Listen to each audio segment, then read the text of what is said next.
தொகுதி பங்கீடு பற்றி இன்னும் நாங்கள் முடிவு தேர்தலுக்கு ரொம்ப குறைவான காலமாக இருக்கிறது பார்க்குறாங்க. இல்லை, தேர்தல் அறிவிக்கப்படவே இல்லையா? தேர்தல் அறிவிச்சோம்னா காலம் நிறைய இருக்குது. அதாவது பிரதமர் வருகை நீங்கள்லாம் பார்த்தீங்க. மதுராந்தகத்தில் நடைபெற்ற கூட்டம், அதன் பிறகு மதுரையில் நடைபெற்ற கூட்டம் மிக பிரம்மாண்டமான ஒரு எழுச்சியை தந்திருக்கிறது.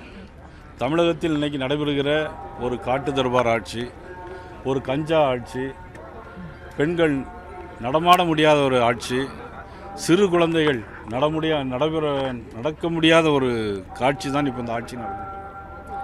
கஞ்சா போட்டுக்கிட்டு ரோட்டில் வர்றவங்க போகிறவங்களெல்லாம் வெட்டுறாங்க. ஏதோ புதுசாக வெட்டுறாங்கன்னு இல்லை, டெய்லி ஒவ்வொரு ஊர்லேயும் வெட்டுறாங்க. அது என்ன காரணம்னே தெரியல. திருநெல்வேலி பக்கத்தில் ஒரு ஊரில் நடந்திருக்கு, அதுக்கப்புறம் கும்பகோணத்தில் நடந்திருக்கு. ஆக சொத்து வரி உயர்வு பார்த்தீங்கன்னா 300 மடங்கு அதிகம். இன்றைக்கி மின்கட்டண உயர்வு 300 மடங்கு அதிகம்.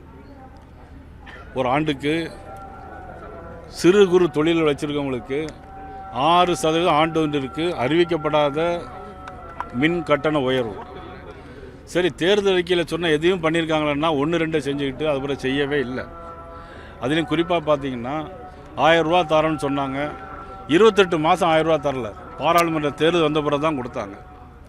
ஆனால் பொங்கலுக்கு போன வருஷம் முந்தின வருஷம் கொடுக்கல, இப்போ தான் கொடுக்காங்க. கோடைக்கால விடுமுறைன்னு இப்போ ரூபா கொடுக்க எதுக்காக? ஓட்டுக்காக. மக்கள் இதையெல்லாம் புரிந்து வைத்திருக்கிறார்கள். இன்றைக்கி கிராமத்தில் உள்ள சாதாரண மக்களும் இந்த ஆட்சியினுடைய அவல நிலைமையை தெரிஞ்சு வச்சுருக்காங்க. அதனால் நிச்சயமாக இந்த ஆட்சி எத்தனை கூட்டணி வச்சாலும் சரி, அவங்க எப்படி நடந்தாலும் சரி, தேர்தல் முடிந்த பிறகு ஆட்சி மாற்றம் உறுதியென மக்கள் தீர்மானித்து விட்டார். ஆளுநர் மாற்றம் ஏற்பட்டிருக்கிறது. ஆளுநர் வெஸ்ட் பெங்கால் போயிருக்காரு, புதிய ஆளுநராக இங்கே அடிஷ்னலாக போட்டிருக்காங்க. எப்படி பார்க்குறீங்க இந்த விஷயத்தை? திடீரென மாற்றப்பட்டிருக்காங்க தேர்தல் சமயத்தில். இல்லை, ஆளுநர் வெகு நாட்கள் ஆகிவிட்டது. அதை பற்றி ஒன்றும் பிரச்சனை